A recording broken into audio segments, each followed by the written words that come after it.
Hello and welcome to today's episode of the White Butterfly Effect podcast. Today we are going to be speaking with Aideen McCanny, also known as IVF Mumblings on Instagram, and today we're going to talk about her journey of IVF, of her twin pregnancy and the loss of her baby boy Owen, and the surprise of Killian, I guess. Yeah, the big surprise pregnancy of Killian. Yes.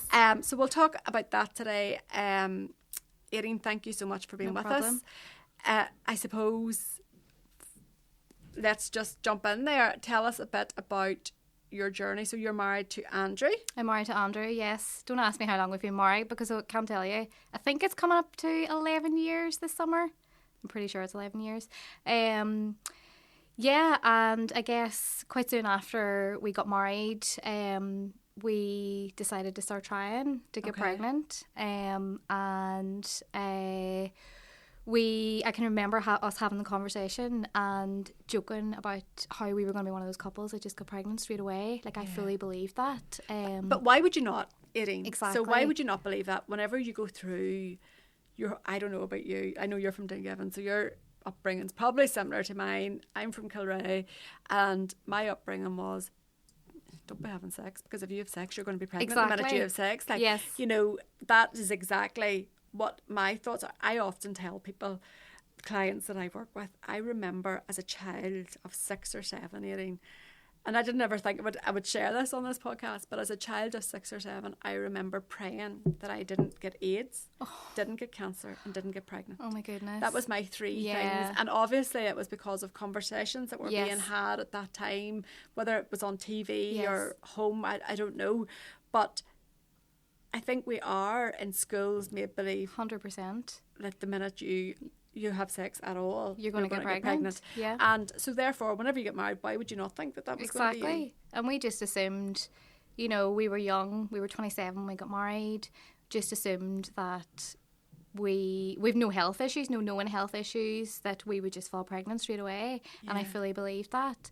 And I think it was about 6 months of trying that I kind of thought something's not right here. And I know they say, you know, give it a year, but I just knew, I just had a feeling in my gut that something wasn't right. And we held out for the year, and at that stage we went to the GP and started the process of referrals and tests, and at that stage everything just kept coming back as normal and normal, so frustrating. And no reason for it. And then the next step was, right, well, we're going to refer you for IVF. And for me, I was kind of like, right, well, this is it. We'll just do IVF once and we'll be pregnant, and that'll be the end of this. Yeah.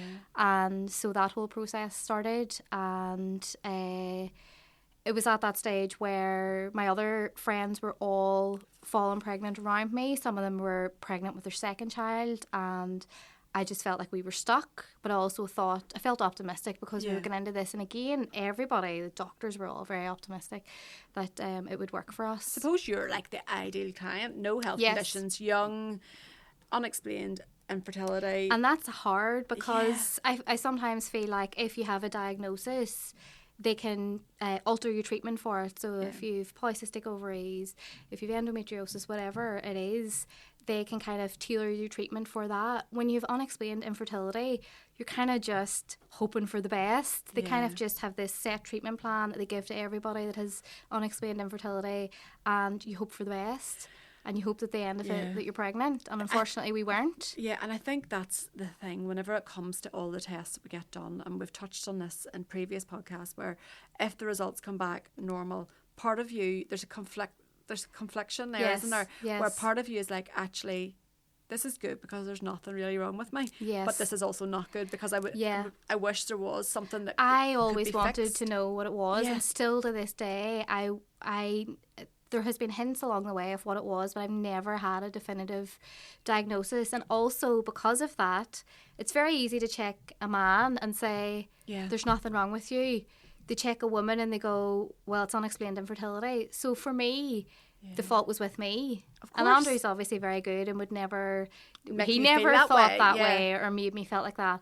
But for me, I was always like, this is with me. Whatever is wrong, it's with me. It has to be with me. And I would imagine in all the appointments that you had as well, there was little done to Yeah. try and convince you otherwise.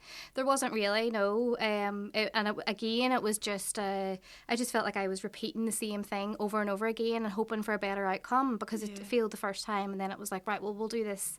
But it was the same thing and nothing was changing. And you're kind of just putting yourself in this process over and over and over again and just hoping at some point that everything aligns. So 7 rounds of IVF. 7 rounds initially, yes. Wow. 7 rounds So- before we got pregnant. We'll rewind it back a wee bit. So from the test that you got done with your GP, how long did it take for you to be referred to the IVF clinic? It was quite quick. Now you're talking 10 years ago now, 8 years ago, whenever it all kicked off. So I'm not 100% clear on dates and times. Yeah. But it was quite quick from where the GP referred us on to the Royal and those initial tests. The consultant that we saw actually sent us away for another 6 months to keep trying because That's we were frustrating. young That's and frustrating. there was no reasons for it. So that added 6 months on. Still hadn't conceived ourselves in that time and we were on the waiting list. The waiting list times were slightly shorter then than they are now. I know through the NHS at the minute it's a bit longer. We were fortunate then. Yeah. I think it was maybe a year and a half from our referral until we had our first round of IVF. Okay. So you go into that first round of IVF thinking, right, well, I've done everything I can do. It's up to the science now. Yes. If you like, it's up to the medical intervention. And probably had yourselves built up to just assuming that this would work. Yeah, 100%. I fully believe that we would be one and done. We'd have one round and it would work and that would be it. And you put so much hope on that, and you're going through the injections and all the Well, that's everything. what I was going to say, Aideen. Not everybody here will know what Yeah. that entails. Like, not everybody will know what the whole IVF journey actually looks like. Are you okay to talk through that? Yeah, Really? I can try my best. Yeah. So tell me what that actually looked like for you. So I think initially you're put into like a menopause state, where they just switch everything off. So you're on a nasal spray for a good few weeks initially, and for me that was actually the hardest part of it. The side effects and the symptoms from that were horrible. Really like low mood. I would have had night sweats, my skin broke out, really hormonal, and I found that stage of IVF for me was the hardest. Yeah. After that, he started daily injections, and that was roughly for 10 days. So the point of the injections is to get your follicles to produce the eggs that then, they would go in and collect. When you're in repeatedly for scans, for bloods throughout that, so they can keep an eye on everything. You're given a date for your egg collection. You start taking progesterone, which is another hormone. You can take an estrogen as well. And all this impacting massively probably on your mental health. It really did, yeah. It's kind of like, I feel like as a woman we deal on a monthly basis with such fluctuations in moods and hormones and everything anyway, and then this just all felt so artificial to me as well. Like I remember after all like a few years ago, and a doctor saying to me about going on contraception, I was like, I actually don't want to put any more hormones. I feel like my body needs a complete break from anything like that. Like I just need to let it do its own thing for a while, because it had been years of this obviously. But yeah, if you're lucky and you get to egg collection day, then you have your eggs removed, and then it's a wait to see how many of them fertilise, and then if you're lucky to get to the transfer stage, and if you have any to freeze in as well. So there's a lot of hurdles there. There's a lot of hurdles. Like you're saying there, if you're lucky enough to get to the egg collection. So some people don't even make it to that point. And that's the thing. I think again, it's this just preconceived idea that IVF equals baby, and I have seen it a lot, that for a lot of women they don't get the full way through the process, even that they don't get to egg collection, that they get to transfer day and their embryo hasn't survived as well, and they've nothing left to freeze, and they have to start the whole process over again and hope that the next time it's better.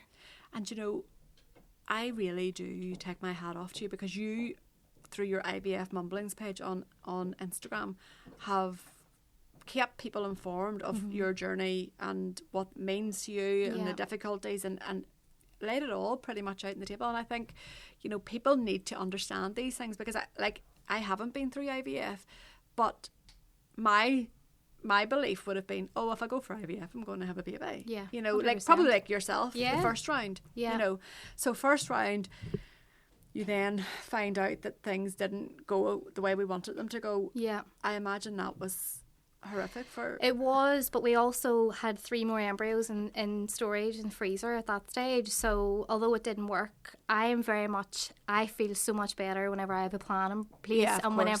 whenever I was in the middle of treatment, I felt like I was actively doing something to try and get pregnant. So my way I was dealing with it was like, right, let's just fire on with the next cycle then, and we'll do another transfer. You just keep going. So keep going. I just kept going as quickly as I could. We were still with the NHS at that stage. So how many cycles did you get on the NHS? I think it's different now, but then you got 1 egg collection and your transfer from that, and a frozen transfer. Okay. So 2 transfers essentially. So because we had 4 in storage, we went on ahead and transferred another one. But the waiting at that stage, like, you're not talking, you know, the cycle doesn't work and you just jump into it. It was like, it could have been 6 months until you got going again. And for me, that was the hardest part of it, because I just felt like life was standing still. Yeah. Everybody and that else is what was happens. moving on. See, while people, like, and the people who I work with in similar situations, or anybody who's trying to conceive, I've had this conversation before where everything is paused. I'll not do this because because I could be pregnant. Could be pregnant. You know, and that's really hard. Like, that wait time. And that was my attitude at the beginning. In those very early cycles, it was very much like, no alcohol, life's on hold, you know, clean eating, all of this. And the more cycles we went through, my attitude just completely changed towards it, where I realised, I have to start living again. I can't do this. I can't, you know, like, this is just, we've been putting our lives on hold for so long. Yeah. So 7 cycles, over what period of time was that? It was probably about, it must have been 3 years, I would say. Yeah, that's so a long 3 time, years like, of IVF, basically. Yeah. It was because a really long time. And like you say, that's 3 years of continual hormones being added to your body, and you not really knowing what's making you maybe a wee bit like moody or uptight or anxious or worried. Yeah. And what is actually the hormones, you know, that's really hard. Like, it's a strange sensation to feel like you're not in control of your own emotions. Yeah, like something else is causing it. Yeah. And just I'm dealing with that almost on a monthly basis then as well. So 7 cycles is a long time, right? Yeah. It's a long.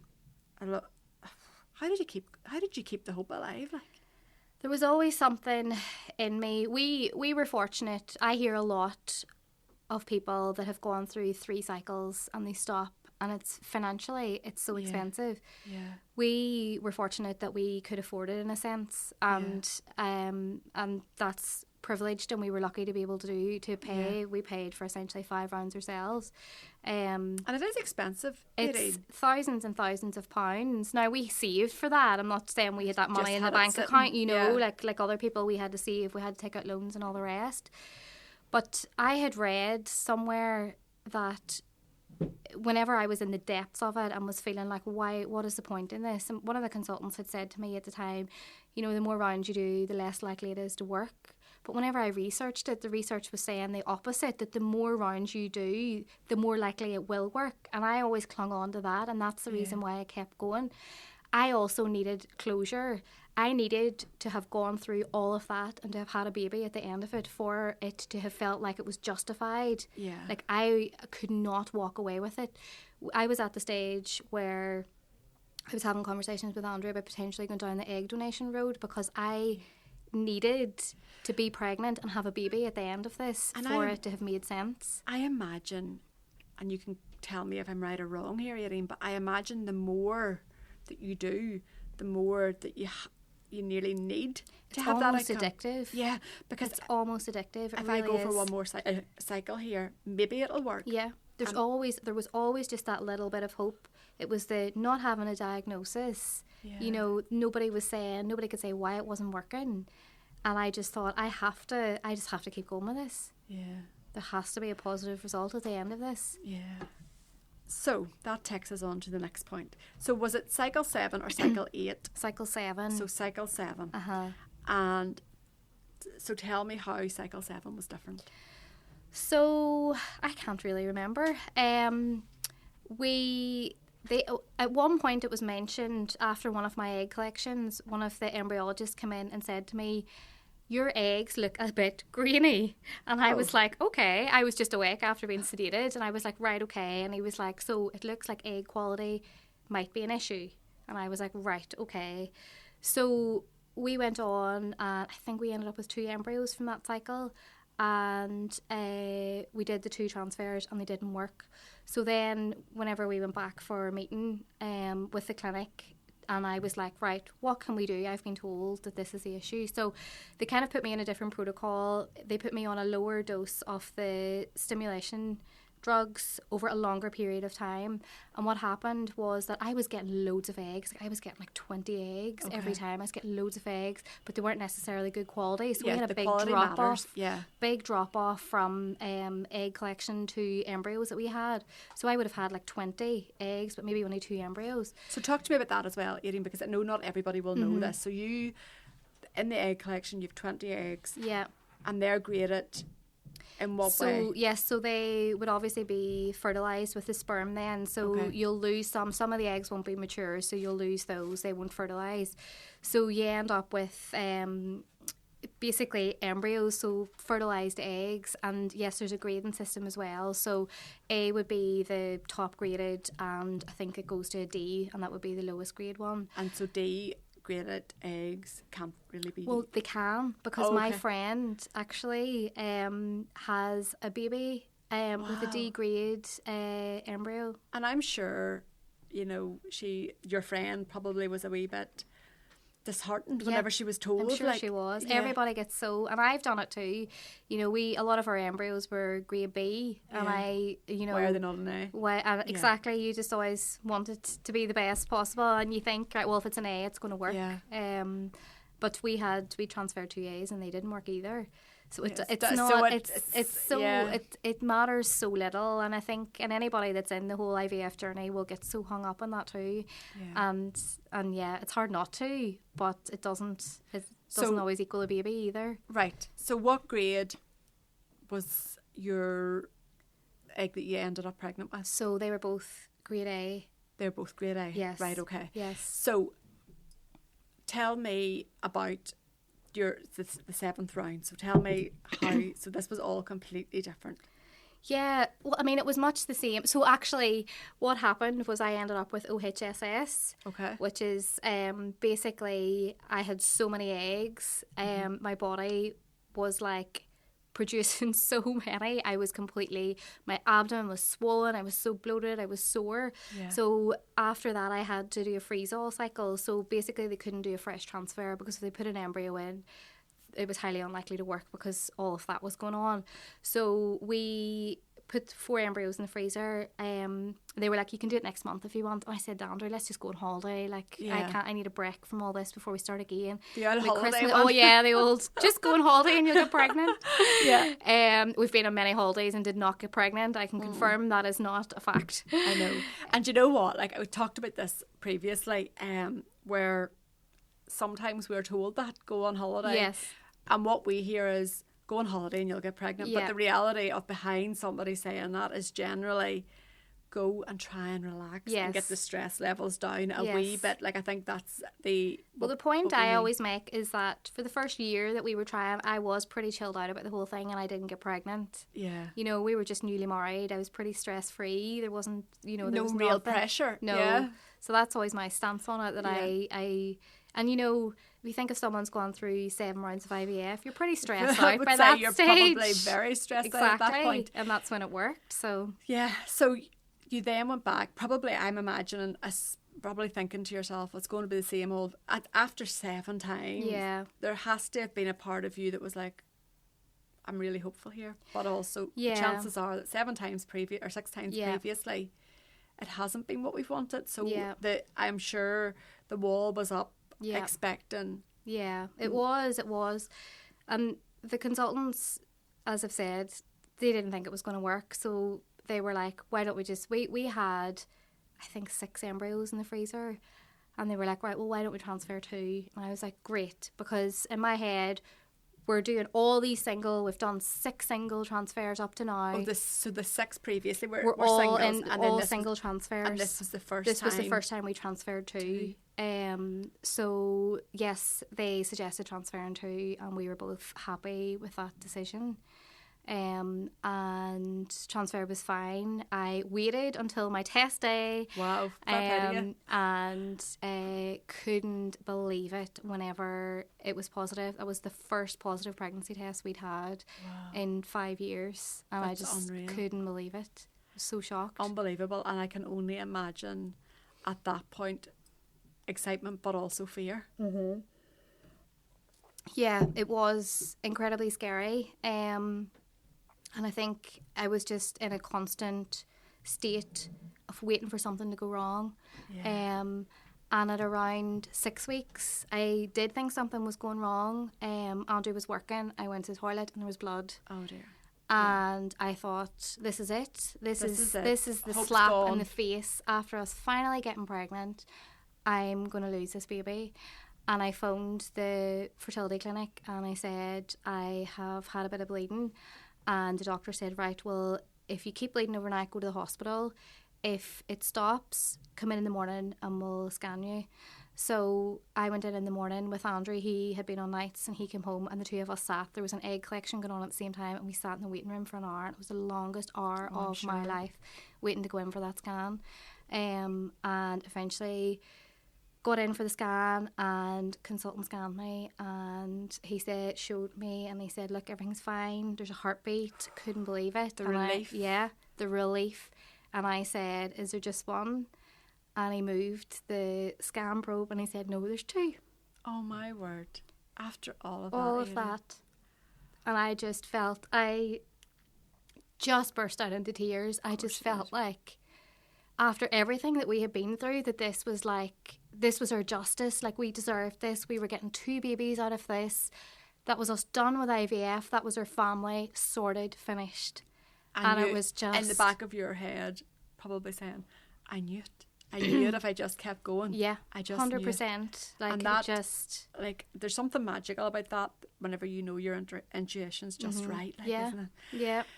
So, 2 wee heartbeats. Yeah. Absolutely amazing news. Yeah. Wee bit scared. Yes. How did that pregnancy then, the earlier stages of that pregnancy, were you... I was okay whenever I realised that there was 2 and there was the heartbeats. I did start to relax into things a bit more then, and I started to get excited. And I'm like a planner, so we were like sorting everything out, and everything was going pretty well. Like, it was a pretty straightforward pregnancy. I was getting scan loads. I was in the hospital loads, and then at around 28 weeks, I started to get really itchy hands and feet. Mm-hmm. And I said to Andrew, obviously he's a doctor, and he was like, that could be cholestasis, you need to phone the hospital. So phoned the hospital, and basically, I'm not going to explain this properly, but it's to do with your liver and bile acids, and basically that it was like floating around your blood, like your body's not getting rid of it as well as it should. Okay. And a side effect is itchy hands and feet. So went into the hospital and they did a blood test and confirmed that's what it was. So there was going to be more monitoring, just in basically like every week for more scans and measurements and all the rest. Is that condition dangerous in pregnancy? So most of the time they will bring you in earlier, so they'll not, a lot of hospitals won't let you go to full term. I was never going to go to full term anyway because I was having twins, so the plan was always to get to 37 weeks. Yeah. So I think in my next pregnancy I developed it again, and the plan then was like, right, well, 37 weeks again would be as far as we would let you go. That's really good to actually know, because I'm sure there's parents out there or women out there who've had itchy hands and feet and just thought it would be nothing. But you were lucky that your husband is a doctor and knows. Yeah, and it is one of those things that as soon as you notice it, the hospital are very good and they'll keep an eye and monitor it, and there's medication that you can take as well. And I found it helped with the itchiness and everything. Yeah. So how many weeks were you at that point? It must have been about 27, 28 whenever that started. Okay. So I'd been in a couple of, I think I was going in on a Friday. And then what had happened, I got to 30 plus 1. And this was at the height of COVID. Andrew was working. I was getting ready to go in for an appointment. And I think, it was a monitoring scan that I was going in for. And I was getting ready in the house. And my waters broke. Okay. And I was in the house on my own. And I didn't know what to do. And I phoned Andrew. You see this, and first time pregnancy, that has been an incredible shock. Mm-hmm. And I wasn't even. I mean, there was so much of it that I was like, this has to be my waters breaking. But I can imagine, you hear of women and they maybe like leak a bit, and there's no scale of when do you phone or But I phoned the hospital and they said come straight in. So I phoned Andrew's mum and she came and picked me up, and I can remember going out to the car with a towel and setting the towel on the seat in her car because I didn't want to get her seat wet. And she drove me to the Royal, and she talks about this all the time. She dropped me at the zebra crossing at the Royal because she wasn't allowed to come in with me, and away I went in on my own. Scary. 30 weeks pregnant and clearly in labour. Arrived into the hospital and they started monitoring and all the rest, and told me to phone Andrew and get Andrew in, and basically they were like, you're in labour. So they took me upstairs and they tried to stop it. I have severe memory loss from my birth. Andrew actually sat and wrote while this was all going on, wrote everything out because he knew that this was a potential that this would happen. So he wrote everything out and had like a timeline of everything of what went on. But essentially they couldn't stop the labour. What happened then, they were taking me down to theatre, but with a view that I was going to deliver them myself. Okay. But on the way, I was examined in the corridor by the consultant, and Owen's cord had prolapsed. The next thing, I was brought into theatre, and I was given general anaesthetic, and then I woke up and I was told that the babies were born. So I wasn't even awake or aware of anything. And I can just remember being in a room with about 10 other people, everybody like rushing around me, and I just kept asking, where's Andrew, where's Andrew? So he obviously wasn't allowed in, and the next thing I was put to sleep, and that was it. There too, Aideen, a lot of birth trauma as well. Yeah, it was crazy. So a wee boy and a wee girl. Wee boy and a wee girl, yes. So Owen was £2.4 and Lucia was £3.6. Yeah. Wow. Yeah. Mm-hmm. Okay. So when you woke up, were your babies with you? No. Andrew was there and he told me what had happened because I didn't know, and we were told that we could go down to the NICU to see them then whenever I was ready. I'd had a section as well, obviously, so they were getting me sorted and I was wheeled down to see the two of them. This was in the Royal, and they were, I can just remember the incubators being at different sides of the room, and my first instinct was like, why are my twins on opposite sides of the room? Like, why are they not beside each other? Exactly, that was my first reaction. And were you given a reason why? No, I didn't even ask. I think I was just in such shock about the whole thing that I was just being wheeled between the two sides of the room to the two beds. Right, okay. So they were both at different sides, and that's how you were introduced to your new wee babies. Okay, so tell us a bit about Owen's wee life. So I feel like we kind of had we had a very textbook NICU experience. They were both in the main room for a few days and things were getting better. They were moved to high dependency, which was, everybody always talks about, whenever you get moved rooms, you gradually keep getting closer to the door and getting closer to home. So they, because our hospital is at Antrim, they wanted to transfer us to Antrim. So both babies were moved to Antrim after a few days. Consultants, everybody are really optimistic about everything. They were just like, it's a matter of just feeding and growing them basically, and getting you out of here as soon as we can. So everything was pretty textbook at the beginning. I think it was after about maybe 2.5, 3 weeks, Andrew went back to work, and he was working in Antrim Hospital, literally opposite the NICU. Okay. So he was dropping me in the morning. I was going in, obviously, to see the babies. He was going to work, and he was nipping over whenever he could. And I had been in the hospital all day, and Owen had been out in my knee, and his monitor kept going off. I said to the nurse, I was like, I just don't, there's something not right here. Yeah. So they got one of the doctors in and examined him, and they had said that they thought he had an infection. So usual protocol followed for treating that and all the rest, and started to get better, and he got worse again, and then we were told that they thought it was a bowel infection, so it transpired that he had NEC.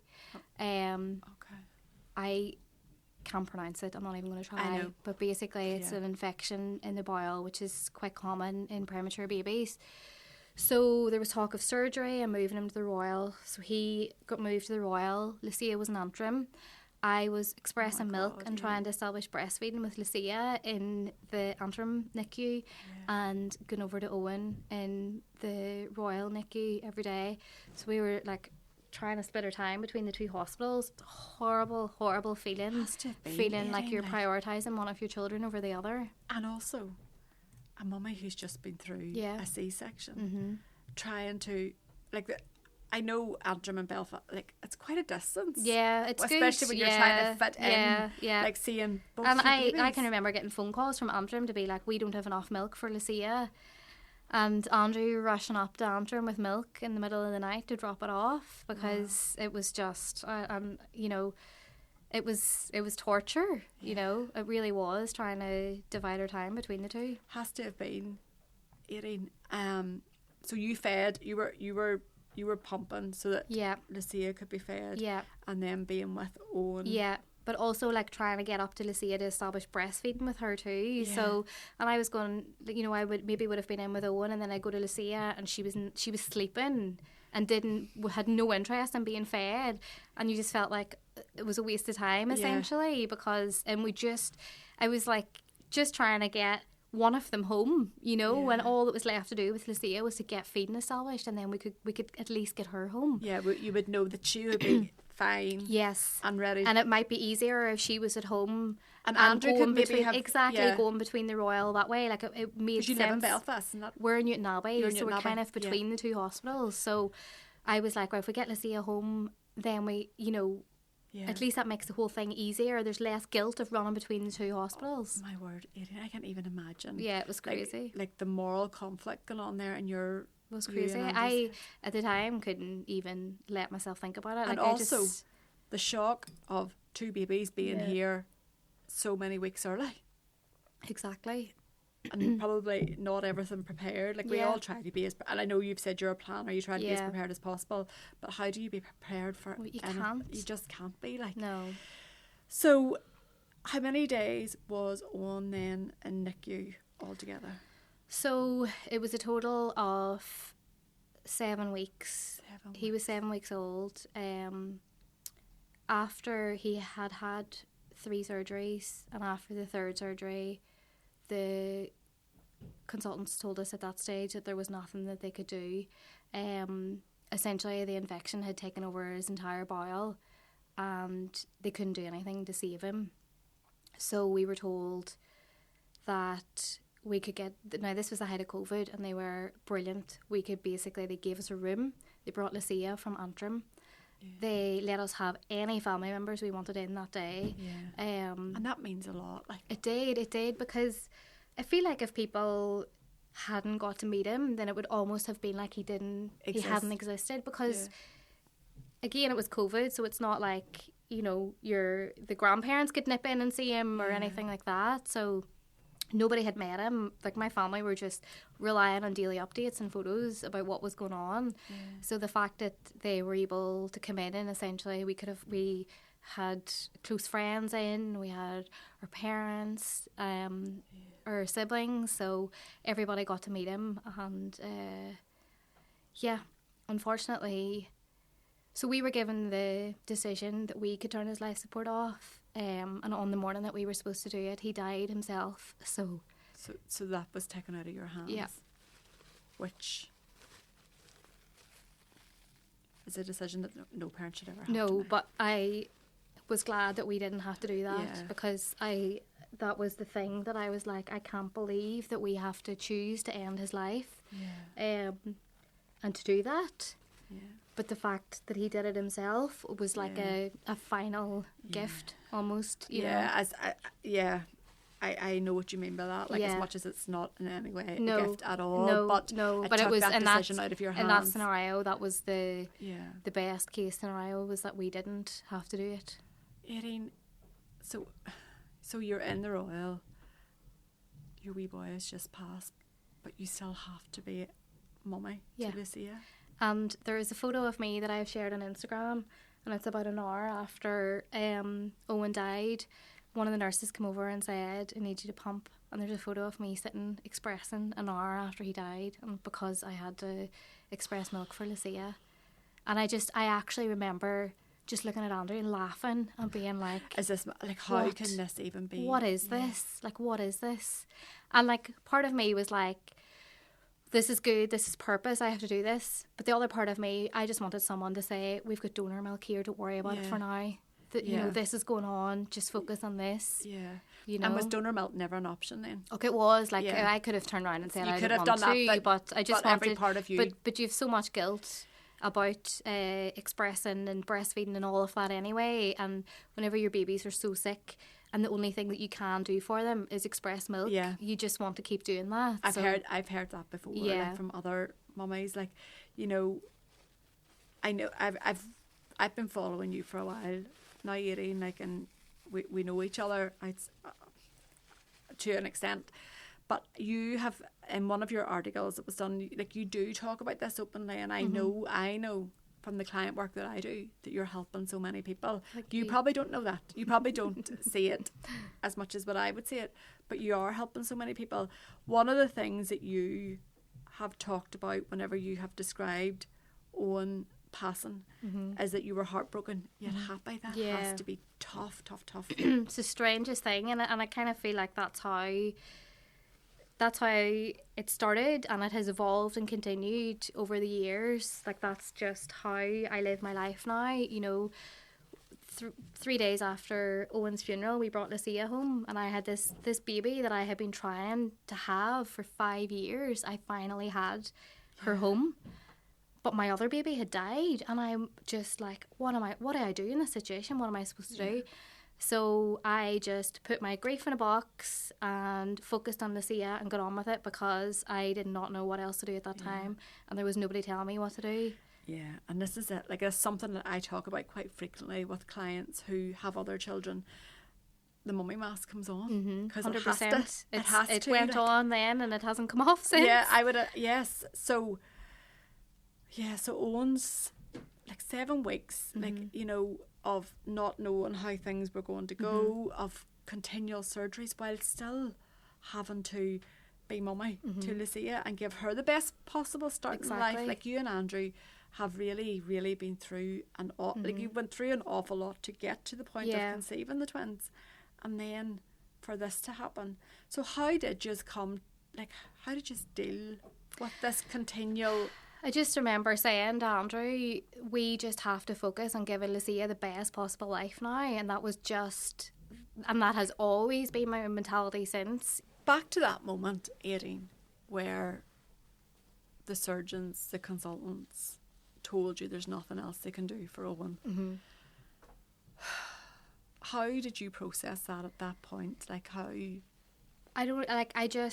There was a time earlier whenever Owen was really sick and he was having a really bad day, and I said to Andrew, I don't know how I will cope if he dies, and I think I knew deep down that was a possibility. Possibility, yeah. I really did from when he got sick initially. I didn't process it then, and I was just in complete shock, like, you know. And like you say, like, an hour later, you're being approached by a midwife to pump milk. Yeah. Like, you know, there probably wasn't a lot of... There's also this, like, fear that people would go, well, aren't you lucky you've got one baby still? And did people go that? Indirectly, yes. Yeah. People have said, you're lucky you still have one. And, you know, yes, I was lucky that I still had one, but I had a whole future planned for having two. Of course you did. You know? Of course you did. And I was grateful. And being honest, I think that the reason I got through it was because I had Lucia, because I had her to focus on. That is what dragged me through that. Yeah. If I hadn't had her, it would have been a completely different situation. Yeah, it would have. And Lucia, like, you'd all this love to give, so it had to go to her. All went but to her. That being said, I think there's an added complexity, Aideen, in that Lucia always will have a twin brother. Yes. She has a twin brother. Yeah. And with your loss of Owen, every single thing Lucia now does, there should have been Owen beside her. How do you process that? Like, how do you, like, say, like, Lucia's what, primary one? Got into primary one. Like, how, you know, I feel like even nursery, like starting nursery, like, it just never leaves you. It really doesn't. And I know losing a child at any stage will never leave you, but Lucia is a constant reminder of what should have been. Yeah. And every milestone, the hardest was her birthday and deciding how we were going to treat that, because knowing that it's Owen's birthday as well, but it also been extremely sad and a hard day for us. So what we've had to do is distinguish between the birthday and the anniversary. So the birthday is very much about Lucia. Yeah, because birthdays are so important to wee kids that age. Because I don't want her growing up and being like, why was mummy always sad on my birthday? You know, like, I want it to be a happy day. Yeah. So we have we made that decision that their birthday will always be about her, and then on the anniversary it is about Owen, and it is in our tradition, it essentially is a birthday that we have on that day. It is all about him. There's cake, there's all of that, but for me to cope, I have had to separate those two events. Of course you have, because do you know what, everything else, every other thing that Lucia does, I know that every single day there will have been that thought, there should be a wee boy here too, you know. So you talked there about the birthday being a tough one, right? And that's extremely, extremely difficult. Do you find that as Lucia has got older, has it started to get a bit lighter with birthdays, or is it still a continual? I think it's just one of those things that you always feel like you're on the countdown to. Yeah, like the heaviness, the build up. Like, I always say, it's the build up to it is always worse than the day itself. I think. But I do what I do, and I just throw myself into planning the birthday and trying not to focus on, you know, the negative side of it. But then as soon as the birthday's over, it's the 7 weeks countdown then until the anniversary. So it just, I feel like the summer months from their birthday in July until September, I don't enjoy them, because I know that I'm building up to it all the time. Yeah, your barriers are there where you're like, do you know what, this stuff has to be done. We have and it's something that all the lost parents that I work with, they say, like, there's a heaviness with birthdays, anniversaries, even Christmas, and sometimes really difficult. There are things that you wouldn't think of, like days like Easter, you know, 100%, or even Valentine's Day. Like, some people would say you wouldn't think that Valentine's Day would ever affect you, but sometimes it does. It does, you know. So you have found loads of ways to keep Owen's memory alive, and something I really admire about you, Aideen, is how you talk so much about him. Like, you've been to a couple of our tile making classes, and you put so much effort into those tiles. Like, they have to be perfect. If it's not the right colour of green, it's not going on. You know, like, I know that you keep and continually do that. Does Lucia talk about Owen a lot? She does. She's very aware. She hasn't reached the level of understanding and that there's a sadness with it. It's more that she was a twin and Owen was her brother, but I don't think she gets the sadness to it yet. Yeah. And in a way, that's nice because there is still that naivety there. And I think actually, as she starts to get a bit older and she has more questions about it, I think that's when it'll become harder. Yeah. But her mentality has always been that she is a twin and that she knows that she's a twin. And, you know, if we're out somewhere and someone has twins and she points them out, and I would say that's like, you know, so she knows, she definitely knows. She's very aware. There's photos in the house, and, you know, she'll always talk about whenever me and Owen were in your tummy and whenever we were in hospital together, you know, so she is very aware. And I think that's testament to you and Andrew, you know, that has allowed for that to happen, like in that openness. And I mean, I personally feel that that's a really healthy way to deal with this. I know it's maybe other people have a different way of dealing with it, but for me, I think that's quite healthy. So we now have a Killian. We now have a Killian as well. So 4 months, am I right in saying? So September, yes. So Owen passed away in September. Okay. And at the start of January, I said to Andrew, I feel really nauseous, like my period's late. And he was like, you're fine. I'd only had one period at that stage. So I assumed I was just late. So just left her for a few days. And it was like 6 days later, I was still like getting really bad nausea. I said, Andrew, I think we need a test.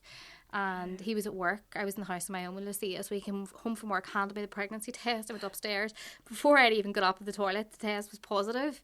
Couldn't believe it. Like 7 rounds of IVF. Oh my God. Then just fell pregnant. Yeah. Honestly, couldn't believe it. For like a week afterwards, we just kept looking at each other laughing because we just couldn't believe it. How can you go through 7 rounds of IVF, not get pregnant for 5 years, and it just happened? And then it just happened. Yeah. Couldn't believe it. Wow. Like, honestly, like, you see, whenever you talk about your whole journey, it's nuts. It really is. It's like has anybody approached you to do like a movie or anything like that? Like there's just so much to it. Like, there's so many layers to it. I feel like sometimes, you know, whenever people, if I'm talking about it or whatever, and I'm giving like a summary of what we've been through, I feel like I just spiel it all, like it just comes out now, and people are looking at me like going, really? Like this all happened? And you know, it's just, it is. And it is, and I mean, it by no means, it doesn't end there. Yeah. Like, so you found out you were pregnant with Killian 4 months after Owen passed. And when did you find out? Did you know what you were having? No, but I did find out, but as soon as I found out I was pregnant, I said to Andrew, this is going to be a boy. I know it's going to be a boy. You sound really intuitive. Like I feel like I am. I feel like you are. And he laughs at me because, you know, I say all these sort of things and he's like, you're crazy, but I always turn out to be right. So I'm not that crazy. No, you're not. But no, I said to him 100% it's going to be a boy. But I wanted to find out because I felt like I needed time to prepare. I didn't want to have the baby and then find out it was a boy and it'd be really difficult. Yeah, and fall apart as exactly. Such. Yeah. So we found out at our 20-week scan, and I was able to have that time then for the rest of the pregnancy to kind of come to terms with it. Yeah. And tell me this, like, how was it? Right, so obviously there was that massive shock factor and you and Andrew laughing at each other and thinking, oh my goodness, how can this even happen? But if it's going to happen to anyone, it's going to happen to you too. Yeah. So how was that pregnancy? It was awful. Yeah. It was really, really tough. In a way, I was so distracted with Lucia that I was... Lucia was only, about 6 months at this point? So she would have been like 4 months corrected, really, because she was premature too. Yeah. So she was like tiny. She was, again, similar pattern followed where I had a bleed at 6 weeks and I thought, here we go again. Yeah. So back up to the early pregnancy unit in the hospital and they were amazing. Yeah. Scanned me, was told everything was okay. And the midwife said to me, how often do you want scanned for you to feel safe in this pregnancy? And I was just like, this is the best possible thing that someone could say to me right now. If you could just have that in every midwife. I know. You know, that means so much. Like, honestly. To know that you're being held through that journey. And if you need scanned every week, every 2 weeks, that they will do it. Like, it was the best thing anybody could have done at that stage. So I opted for weekly scans because I just thought I need to just get through this. Yeah. And again, pregnancy was fine. Developed cholestasis again at about 30 must have been 35 weeks. So went to the hospital, similar thing, bloods confirmed it, and I hadn't actually met my consultant, and I found that really frustrating part of that pregnancy. I saw someone different at every single scan and appointment I went for, and every time I went in, did you have to tell your story? Yeah, where are you consultant led? Why are you here? Every single time I had to go through the process. Now, this was only a few months after losing Owen as well, and I just thought, I just can't. Like, can someone... That is please? Just shocking. Like, that is absolutely shocking. And you know, that... Please just read my notes before I come into the room so that you can spare me having to go through this again. That's all I wanted. And no one ever did it the whole way through. You know, and normally, like, after a loss, like, for example, in Owen's circumstance, normally they'd be pretty good with making sure there is consistency, but no, not my case. And you know what? Like, there is a sticker that you can get for notes to say. I found this out since, so like, why is that not happening? I don't understand why it's not just it should just be part of the process. It would help so many women if it was just part of the process. It really would. Like, the trauma that having to tell this, and sometimes you're met with either sympathy, which sometimes you don't want, or else opposite.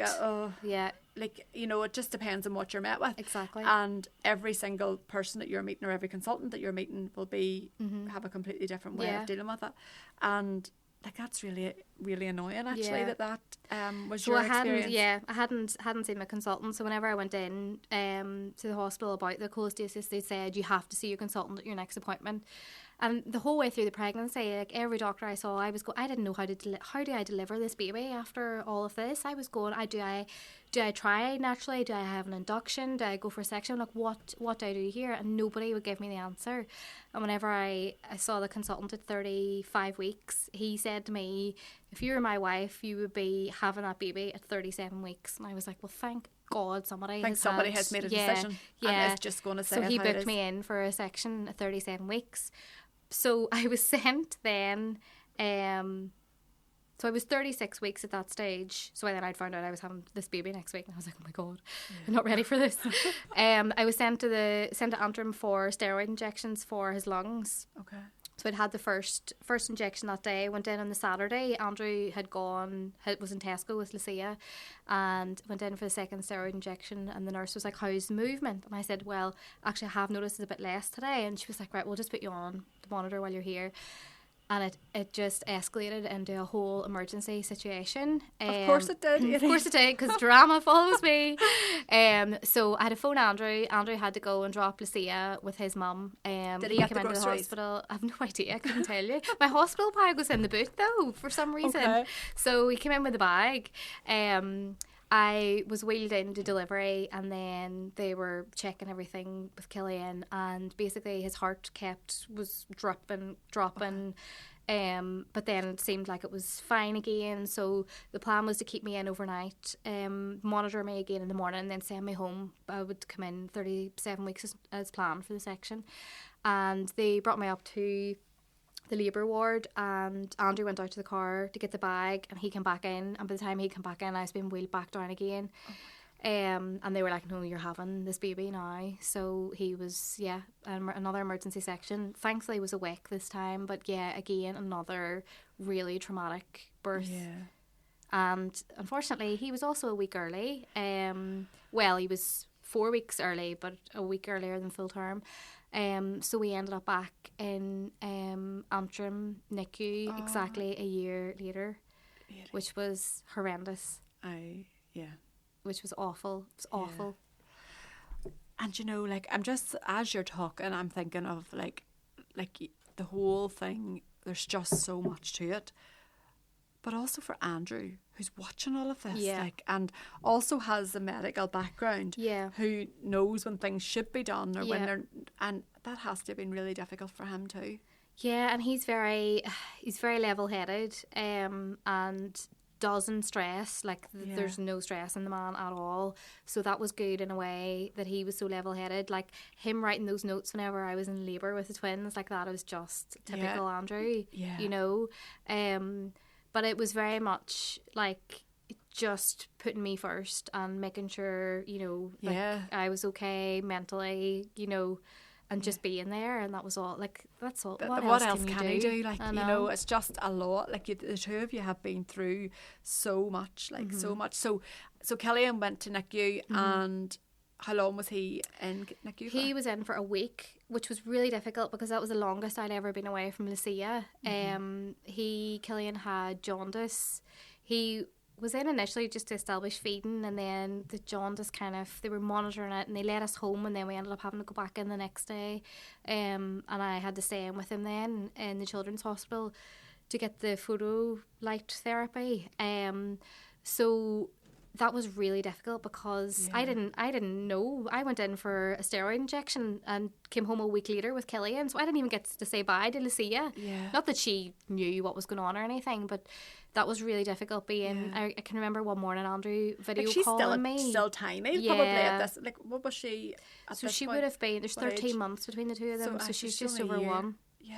And Andrew video called me one morning. I was in hospital and I had to just hang up because she was on the screen. And I was like, I just can't cope with this right now. This is too much. Yeah. Like, it was just the absolute guilt of not being there and being in the hospital, and there was nothing I could do. So when was Killian then? When did he get out of NICU? He got out, so he was born, it was towards the end of August, and he was out. Okay. Yeah, so he was in for a week. And him and Lucia are in the same class? They're in the same preschool class, yes. Wow. So there's 13 months between them. She's moving to P1 next year, and he's staying in nursery. He's staying, yeah. So, yeah, oh my word, there's been so much. Like, so since having Killian, has that changed? So obviously that's difficult too, that he was a wee boy. That's hard too. Yeah. Has how you carry your grief, is that changed since having him? Yeah, so I think I mentioned earlier that whenever we came home from the hospital, I kind of just put my grief in a box and tried to forget about it. And then Killian was born in September, and in the January I was not okay. Like, my mood was so low. Like, I just was not coping. I was really short-tempered. Like, I just couldn't. I just was not functioning in the same way at all. Yeah. And it was at that stage I said, Andrew, I need to do something here. So I phoned the GP. GP was brilliant. I had a phone call the same day for counselling to get that set up. Wow, and that's good. Yeah, it was really good. Yeah. And was referred to psychology department, and they put me on sertraline as well to kind of like. I know you openly talk about this a lot, yes. like, and I think that's brilliant because we don't talk about this enough. Whether it's around baby loss, whether it's postnatally, whatever. Like, I think we need to be talking more about mental well-being, especially in people who have been through baby loss and birth trauma. Like, there's definitely, like, I just caught myself there when I said you didn't feel like yourself, but what does yourself feel like whenever you've been through 5 years of like trying to conceive and then all of this afterwards? Like, you know, so do you find that the sertraline helps? 100%. I'm not on it at the minute. I have come off it.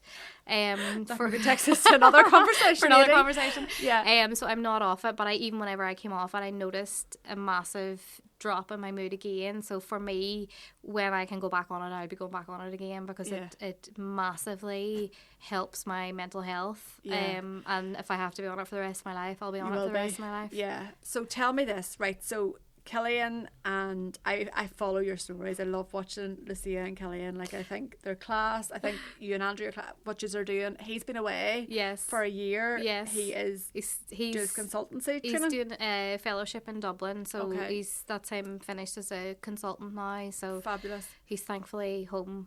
He's got like 3 weeks left, I think. So I remember when he was going. Yeah. And you had talked about maybe moving down to Dublin with him, and you didn't know what you were doing. Yeah. So a year of solo parenting. Yeah, I don't 2 recommend kids with it. like 13 months between them. Yeah. You don't recommend it. Yeah. I have so much respect for single parents, honestly. Like, that's been my biggest take from this year. It's so difficult. Yeah. It's just the constant, and also, like, as someone who has been through multiple rounds of IVF to have their children and has lost a baby, you feel like you can't complain about your children. Oh my word, I seen something on your Instagram where somebody had put a really ridiculous comment. Oh yes, I shared. Yes. So I did like an anonymous Q&A. People once. Are unreal. It makes me laugh. Like, and thankfully I am lucky. I don't get trolled. I think if I did, I would just be done with it. My mental health couldn't cope with that, and I don't know how people do. But yes, I did like an anonymous Q&A once, and someone said something along the lines of, "Why are you always gurning about your children? You paid for them."